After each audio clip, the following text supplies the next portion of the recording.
Thank you, sir. Mr. President, is that the culmination of ongoing conversations that you've had with your counterparts, this particular executive order? Which one, last or? The one that the No, Commerce Secretary the digital tax is taking place all over Europe. They're taxing us, and they're doing other things. They're suing all our companies. And if that's going to happen, we want to be the ones that sue, not them.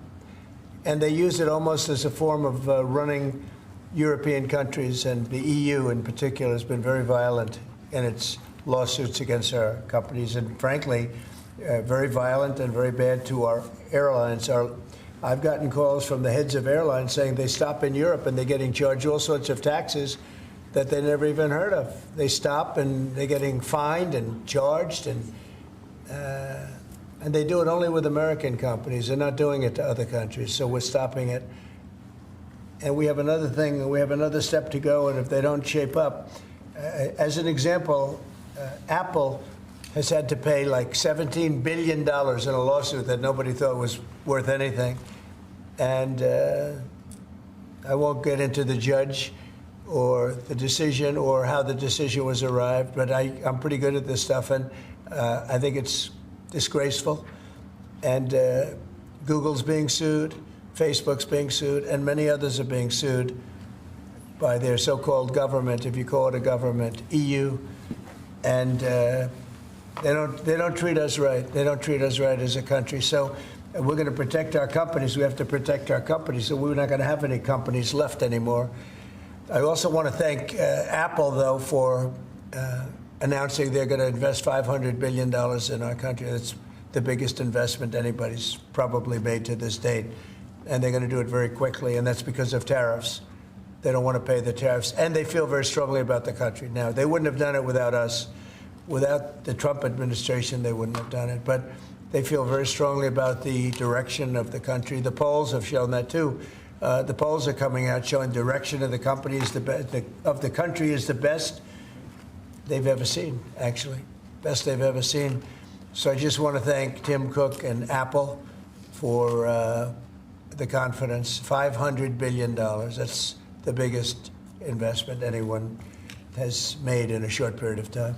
Mr. President, have you spoken today with the House Republican holdouts who Yeah. said they would not be supporting the budget resolution? Well, I'm not involved in that. They know what I want, and the Senate knows what I want, too. And the Senate's got a bill that's very strong, having to do with the taxes, because the taxes is what's bringing all these companies in. So, and without it, by the way, you'd have to double your own taxes. Everybody would be doubled up, and you'd have the biggest tax increase ever.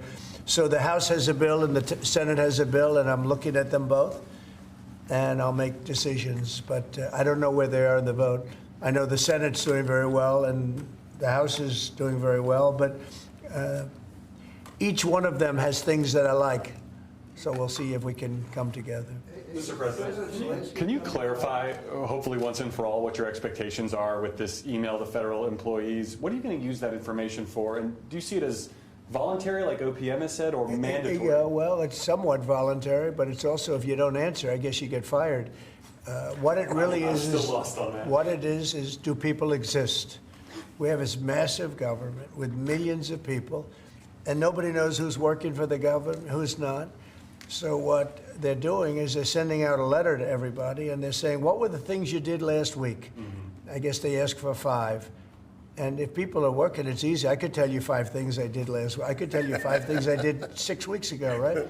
If they're there and they're working, they're able to say they did 5 things during work.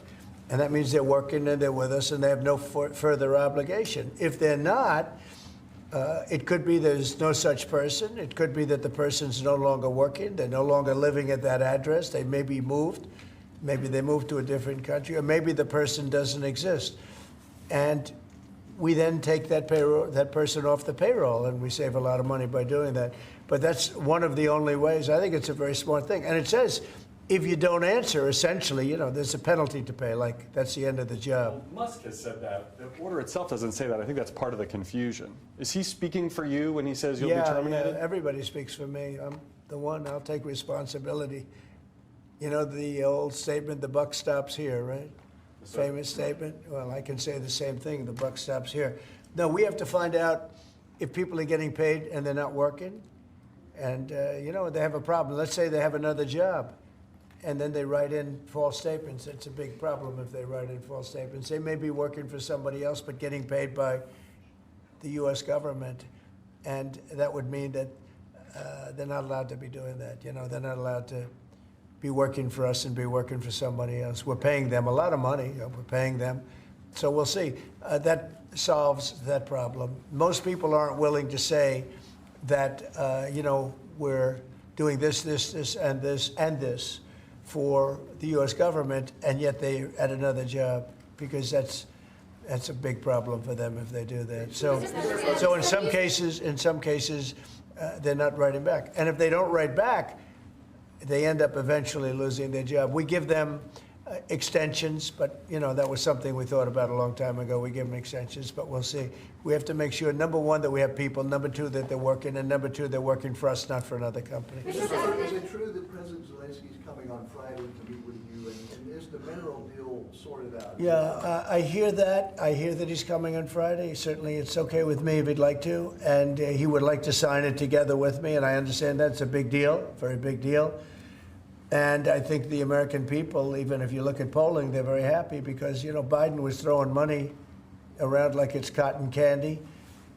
And it's a very big deal. Look, it could be $1 trillion deal. It could be whatever, but it's rare earths and other things. And look, we're spending hundreds of billions of dollars on Ukraine and Russia fighting. A war that should have never, ever happened. That's a war that would have never happened if I were president. And it didn't happen for 4 years. People say, how do we know that? It didn't happen for 4 years. Would have never happened. And nevertheless, this guy went into this situation and he spent money like nobody's ever seen. $350 billion. The other thing that we don't like is that Europe has spent $100 billion. We've spent $350 billion. Europe gets their money back because they spent it in the form of a loan. And we just gave them, whether it's 300 or 350 billion, nobody really knows. They can't even tell me the answer to that, but it means probably more than that. So what we're doing is now we're saying, look, we want to be secured. We want to get that money back. We're helping a country through a very, very big problem, a problem like very few people have had. Shouldn't have had this problem because it shouldn't have happened, but it did happen. So we have to straighten it out. But the American taxpayer now is going to get their money back plus. Mr. President, yesterday with Emmanuel Macron, you said you had spoken to Putin about the idea of peacekeepers in Ukraine, that Putin was fine with it. The Kremlin, I guess, has said that that's actually unacceptable to them. What's real here? That's not what I was told. But you're going to need some form of peacekeeping, so something will be done that's going to be satisfactory to everybody. We need peacekeeping, too. Any situation where there's American troops involved? It's actually something I did discuss, but a form of peacekeeping that's acceptable to everybody. Ultimately, we'll be able to agree on something, I'm sure. With Ukraine and this mineral deal, what does Ukraine get in return, Mr. President? $350 billion and lots of equipment, and military equipment, and the right to fight on, and originally the right to fight. Look, Ukraine, I will say, they're very brave and they're good soldiers, but without the United States and its money and its military equipment, this war would have been over in a very short period of time. In fact, I was the one that gave the javelins. You remember the famous javelins? That was me. That wasn't Obama. It wasn't Biden. It wasn't anybody else. It was me. And they wiped out a lot of tanks with those javelins. And the expression was that Obama gave sheets and I gave the javelins. That was a big deal at the time. It wiped out. That was the beginning when people said, wow, that's something. Well, that was American equipment. Without American equipment, this war would have been over very quickly. And American money, too. I mean, a lot of money.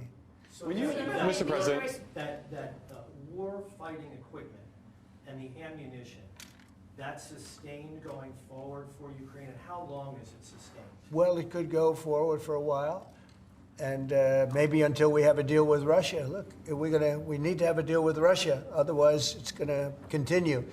But now when Americans put up their money, the taxpayer money, and the president approves it, we're getting our money back in some form. But it could go on for a while, or it could be settled quickly. I think it's going to be settled quickly. I spoke with President Putin. I think he wants to settle it, and wants to get on with life. It's horrible. What's happening, horrible. Thousands of soldiers a week are being killed, and others too. but especially on the battlefield. Thousands a week are being killed, and we want that to end. Mr. President, when you Yeah, spoke to... Brian? Yes, okay. Real quickly, Carolyn Levitt, your press secretary, sent an earthquake through that briefing room earlier today announcing that the WHCA would not have any control over placing media in the seats of the briefing room. Just want to get your thoughts on that. And also on Air Force One, it's trending on X. People are talking about it. Get your thoughts. Well, we're going to be now calling those shots. As you know, we won that lawsuit right there. See, the Gulf of America, which is a beautiful name. Most people agree. I don't know. It's, you know, AP has been terrible. Look, I think they're radical left. I think they're third-rate reporters. I know the specific young lady that works on the account is terrible.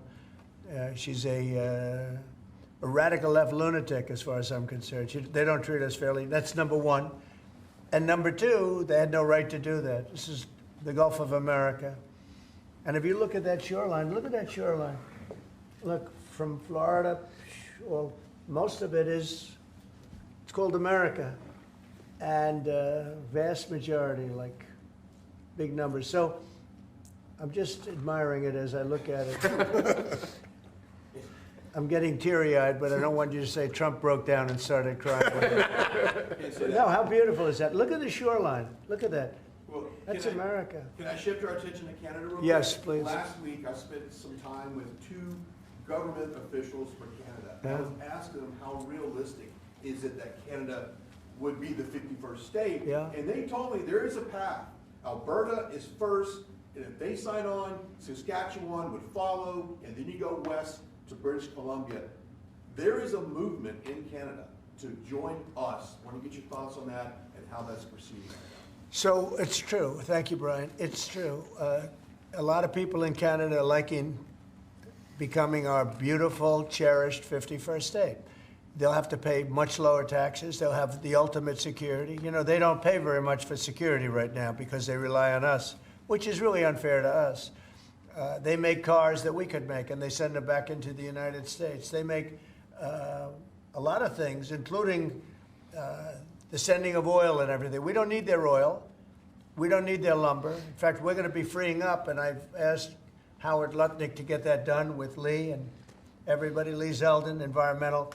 We're freeing up our forests. We're going to be able to take down trees. Right now, you know, we're so restricted environmentally. We're going to be freeing it up with an emergency order. We have an emergency order, and we're going to be freeing up our forests. We have more forests than almost anybody, and great lumber, great trees. We don't need anybody's trees. We don't need trees from Canada or anybody else. In fact, we have to put the slits, as they call them, the area, you know, 50, 60-yard area in between areas of trees. It stops the fires. And frankly, California should have been doing that for years. It's almost getting late. They're going to run out of forests the way they're going. What a shame. And by the way, the water is flowing in California. I hope you people have seen it. But the water is flowing. Do you have a picture of that? I'd hold it up. Do you have a picture of that? Get a picture of it, please. You know, we had a little skirmish in California. I can't believe we had to do that. But we opened up the water in California. The water was flowing into a place called the Pacific Ocean, which for the Pacific Ocean is only a drop. But for us, it's more water than we can use in California. So I'll get you some photographs, but it's a beautiful sight. The water is flowing in California. Beautiful water from the Pacific Northwest and beyond. And it flows down, and instead of being routed out to the Pacific Ocean, and this has been going on for 20 years more in order to take care of a certain species of fish, which wasn't doing very well without water, I can tell you. So that's a big deal. It's like not reported. It's incredible. But California has a lot of water. That's going to take care of farmers. It's going to wetten up the land. And it's going to go all the way down to Los Angeles, where they have curfews on water, where they have all sorts of blocks on water. You can only use so much. We're going to put until just recently, they were going to put a number of gallons per person living in a house in Beverly Hills on water. You're not going to have that problem anymore. Do you have a picture? Let me just see what that looks like. How beautiful is that? Look at that beautiful water flowing. Look at that. That's coming in the dikes and other means of transportation. Isn't that beautiful? Who would believe that? That's all water they could have had. I went to the governor during my first term and I said, why don't you do this? And they said they have an environmental problem with clean water. If this water were there, you wouldn't have had those fires. You had sprinklers. They make people put sprinklers in the ceiling of a home, and they had no water in them. With this, they would have had a lot of water in them. They would have all been full. They would have had you would have had a whole different deal down there. You probably wouldn't have had a fire, but if it was, it would have been small, would have been put out. You had the fire hydrants not working in California. So it's a beautiful site. These are canals that were built. These were all built. And you saw them for years. They were empty, concrete. They call them the V-shapes or the half pipes. And they're shaped different forms, but they're shaped. And they rush down through the farm areas where the farmers can take it and down to Los Angeles. And they were sitting empty for years. And now look at that way it looked. It wasn't easy. We had to be very unfriendly to get into those areas. We opened it up. Mr. President. I essentially attacked California. Can you believe it? I attacked California. Let's go. At the outset of your administration, sir, you committed to ending the weaponization of government, to holding those accountable who participated in the weaponization of government. Hold it. This is a good one. Is everybody listening? Deranged Jack Smith. We're going to call it the Deranged Jack Smith signing or bill. Go ahead. One law firm that provided pro bono legal services to the special counsel's office under Jack Smith's leadership was Covington and Burling. As a result of those actions, we're now going to be suspending and putting under review the security clearances for the attorneys and employees at that firm who worked with Jack Smith's team. And we're going to continue holding the people who were responsible for the weaponization of government and who supported it accountable for what they did. And you'll be doing this with other firms as time goes by, right? We're looking at sort of the whole panoply of options. The weaponization of our system by law firms, even pro bono work they're doing just in order to clog up government, stop government. And nobody knows about it more than me. And hopefully that'll never happen again. So the Covington and Burlington? Covington and Burlington. Mr. President, may I ask you a question about Europe? So long term, do you plan to maintain the number of U.S. troops? Wait, I just stationed- want to savor this one, please. Who would like this pen? I'll take it. Hey, why don't you send it to Jack Smith? A deranged person.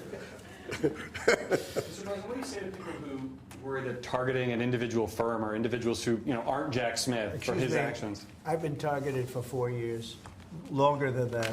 So you don't tell me about targeting. I was the target of corrupt politicians for 4 years, and then 4 years after that. So don't talk to me about targeting. Yeah, go ahead. Mr. President, there are approximately 2 million federal employees right now.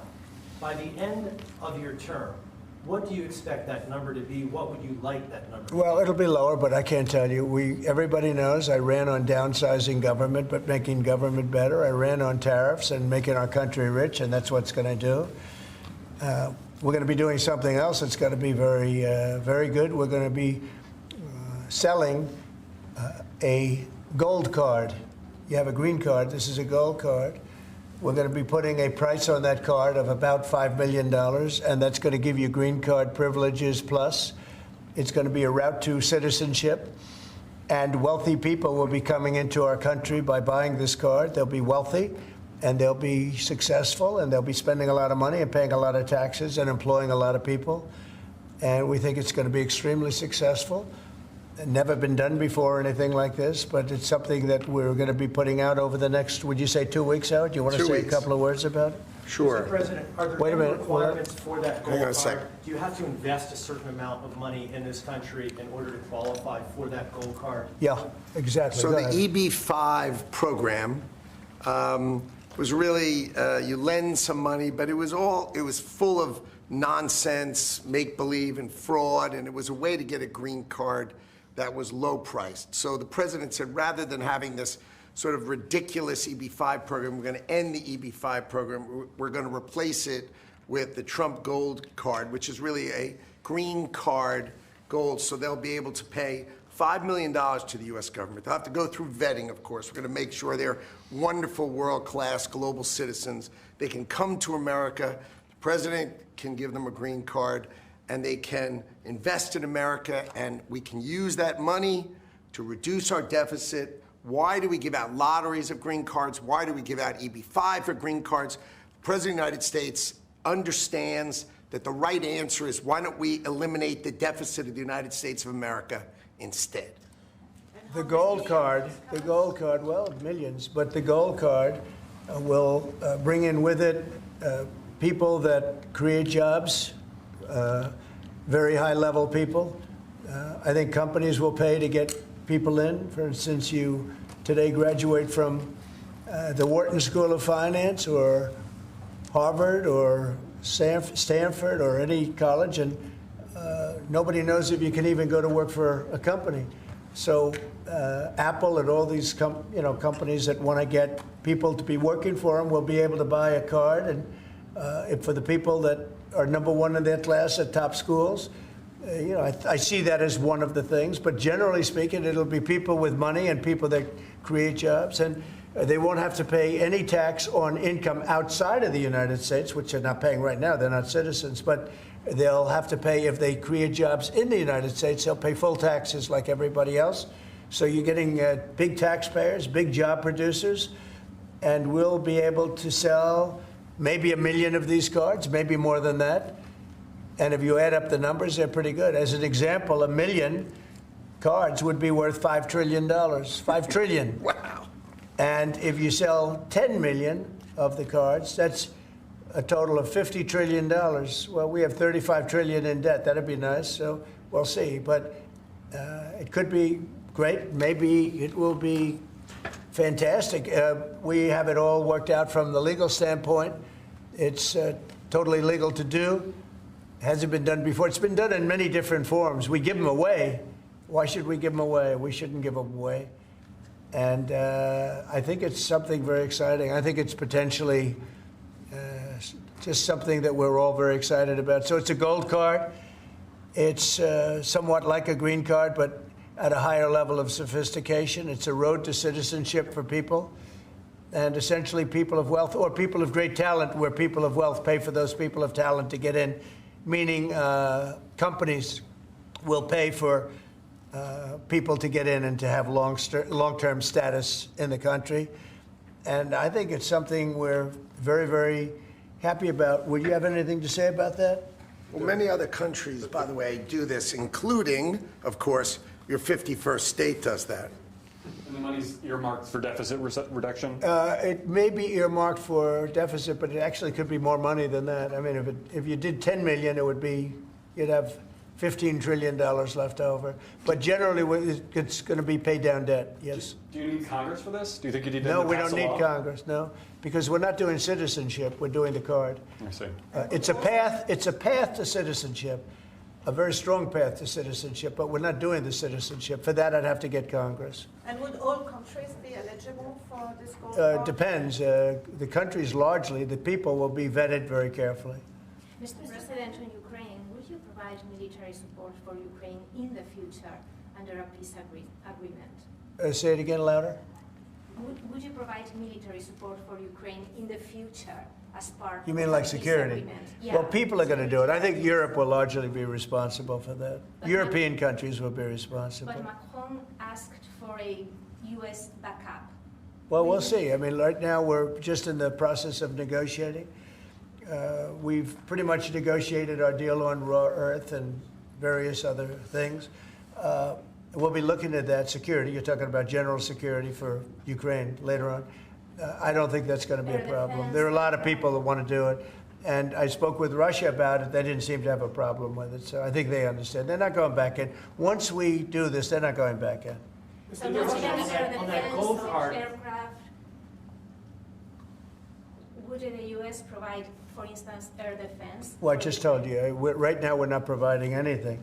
You know, it's about Europe, too. Europe put in $100 billion, and we put in $350 billion. It's not a fair thing. You know, we would normally say, and I say it now anyway, but we want equalization. They should put up actually more money than us because they're right there. We have an ocean in between. But we've had very good talks with Russia. We've had very good talks with Ukraine, and we think it maybe will come to an end and we'll stop killing young people all over the battlefield and elsewhere. On Europe, so do you plan to maintain heavy military presence in Europe in the long term, like tens of thousands of troops? or We'll be you won't involved. withdraw some? Yeah, we'll be involved in Europe. We're involved in Europe now. Europe is our friend. They took advantage of us on trade. We don't like that. What the EU does, we don't like that. But we'll solve that the old-fashioned way. We'll give them the same reciprocal numbers. You know, we're talking about a reciprocal tax. You know that. And if they charge us, we charge them. Right now, they charge us much, much more than we charge them. And they have non-monetary taxes also and tariffs. And we're going to change that. It's all changing. It's all changing. We're not going to be the people that we were. We had people in this office sitting right at this desk or another model of this desk, because as you know, the other desk is right now being refurbished. Is Steve Witkoff delaying his trip to the Middle East? No, not that I know of. No, Steve. And the Middle East has been great. Saudi Arabia has treated us really well. They really have. And I think Qatar has treated us very well too. They want to get that whole mess ended in the Middle East. You know, we don't even talk about that anymore. You guys haven't asked one question about the Middle East, but the Middle East seems to be doing relatively well. May I ask about the Middle East, sir, about the Middle East? For months, even before you were elected in November, you've spoken about your desire to free all of those hostages that have been held by Hamas since October the 7th, a year and a half ago. And just a few weeks ago, you gave an ultimatum. You said if they're not all released by noon on February the 15th, there would be hell to pay. Is Hamas thumbing their nose at you, Mr. President? No, I think the opposite. So, as you know, they weren't going to release any more hostages. And I said there's going to be hell to pay. And then they agreed that they were going to release the hostages that they had agreed to release, plus an extra one. And so that you could say that was a big difference. But I said it from that point, it's up to Bibi Netanyahu and Israel. I may have taken a different stance. But they did release, they went back to releasing the hostages. But if you remember, they said we weren't going to release any. They've totally ended it. And I said, well, they're not going to release any. They'll be held to pay. And but the rest is really up to him. What I may have done it differently than him. It's not my decision. It's his decision. But they did release all of those hostages. So. Mr. President, when you spoke to Vladimir Putin, did he raise or did you discuss at all the possibility of a minerals deal on the Ukrainian land that Russia now controls? I didn't discuss it, no. I'd like to buy minerals on Russian land, too, if we can. The rare earth. They have very good rare earth also. They both do. I would say that. And oil and gas. Look, it's a great thing. If we sell this, it's great for Russia, too, because we can do deals there. They have very valuable land that isn't utilized. So something like that could take place, yeah. Have you put raising or lifting sanctions against Russia on the table as your No, we haven't lifted any sanctions on anybody. on the table as part of any negotiation? I guess it will be at some point, but right now we haven't agreed to lift sanctions on anybody. On that gold card, getting back to that, I'm fascinated by this, Mr. President. You should be fascinated by it. Your taxes will go down to nothing. Would a Russian oligarch be eligible for a gold card? Yeah, possibly. Hey, I know some Russian oligarchs that are very nice people. It's possible. They're not quite as wealthy as they used to be. They're not as wealthy as they used to be. I think they can afford. I think they can afford $5 million. So they have No, a lot of people are going to want and yet they would be eligible to. A lot of people are going to want to be in this country, and they'll be able to work and provide jobs and build companies and pay taxes. All of those things. It's an incredible. It's an incredible thing. I mean, this is the group that is the first to hear it. Nobody's heard about it. Nobody ever thought about it, but we've been thinking about it very, very strongly over the last week. And I was going to announce it sometime next week, and I figured, why not? We have a lot of cameras blazing right now. We might as well do it now. We'll have Caroline announce it the next time. No, it's a great thing. The gold card. Remember the words, the gold card. Somebody said, can we call it the Trump gold card? I said, if it helps, use the name Trump. I'll give it to you for free. I like it. Mr. President, you probably just launched 10,000 stories. Do you want to elaborate a little bit more on what Russian oligarchs you know I or know. don't know? Isn't it interesting how many stories we do tell? And they all turn out to be true, and they all turn out to be ultimately correct. You know, Trump was right about everything. Do you have one of those Trump was right about everything hats? I'm going to give it to this gentleman. Get me one of them. But they're all going to be vetted. Everybody who comes in gets vetted, okay? They get vetted, so you got to, you know. We're going to begin in 2 weeks. About 2 weeks. The sale will start in about 2 weeks. Mr. President, do you see a more active role for Zelensky now, given the status? I hope so. I mean, look, I think that we want to get that country back on its feet. And right now, it's been destroyed. And so, here, give me this here. Give me all of them. Look. Yes. See that? Trump was right about everything. It just came in. Somebody sent, I said, this was sent in by a fan. I said, I think we should make some of them, right? But we were, pretty much. You want one? I'll pass. Are you allowed to take one? Probably Because not. he'll consider it. I know him well. He's sort of a stiff. I said you were right. Brian, you're not a stiff. He's sort of a stiff guy. You know? He'll take other things, but not a free hand. Always say yes to the president. Always say yes to the Would president. anybody like one? Mr. President, an easy question perhaps for you. Maybe it's difficult. I'm going to ask you this question about the Who Super do you Bowl. work for? I work for 2 news organizations. Who? I work for 2 news organizations. Yeah, who are they? I work for Gray Television, America's second largest broadcaster, and I work for iHeartRadio. So there you go. But let me ask you the easier, tough question, Mr. President.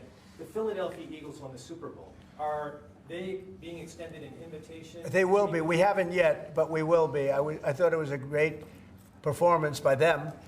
And absolutely, they'll be extended that invitation. Would you do that right away, by the way? We'll do it right away. We're going to do it sometime today.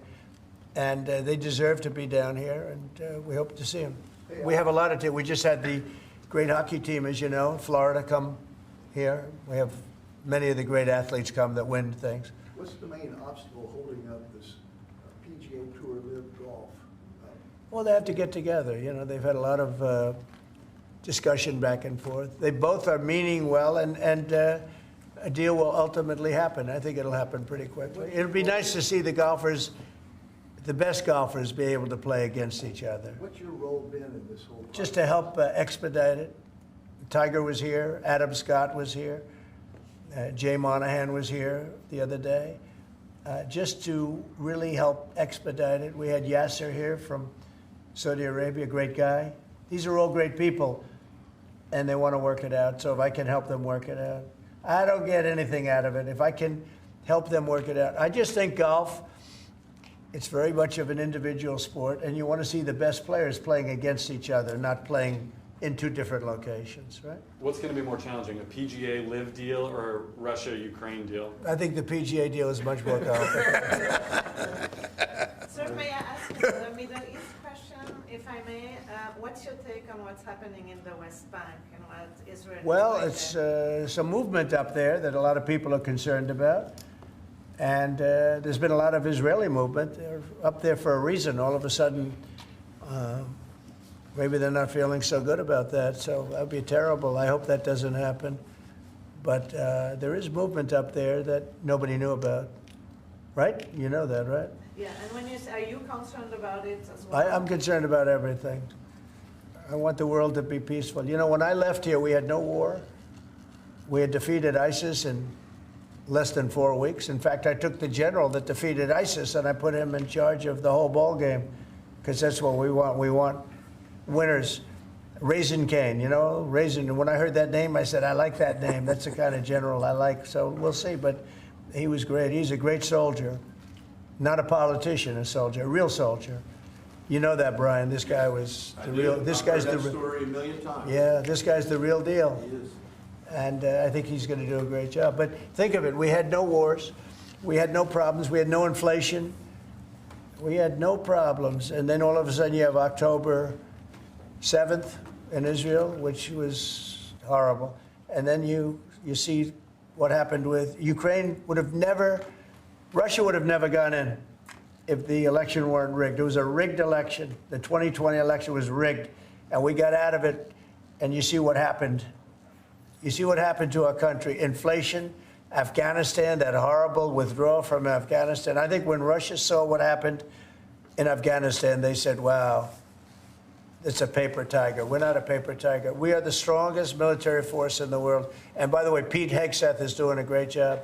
But we didn't have wars. We didn't have inflation. We had a strong border. We had everything going good. And then Biden got in, and he's, my opinion, the worst president in the history of our country. I think Jimmy Carter was a very happy man when he passed away 2 weeks ago. What are you expecting at the cabinet meeting tomorrow? It's going to be a cabinet meeting, and I'll preside. Unlike Biden, I'll preside over my own cabinet meeting. Mr. President, how would you compare your cabinet in your second term to your cabinet that you had in your first term? Well, I had some great people my second term. I think this is deeper. I think it's better because it's deeper. I had some people that I didn't really like too much in my cabinet, but I didn't know Washington then. I was a New York person. I knew New York intimately, but I had to rely on people. I had great people. Look, we got the biggest tax cuts in history. I rebuilt the military. I mean, we did so much. We did unbelievable. Even right to try. Somebody was saying today they were saved by right to try. We did right to try medically. We did transparency medically. That was a big thing, but Biden canceled that one. He didn't cancel right to try, which is interesting. He didn't cancel Space Force. He was going to cancel Space Force. Space Force is turning out to be invaluable. Amazing. We created Space Force. But think of it. We rebuilt our entire military, and now we're going to have to patch it up a little bit again because of what's happened. No, this was a grossly incompetent administration. The only thing they were good at was cheating in elections and the weaponization of government. Thank you very much, everybody. Thank you. Thank you. Thank you.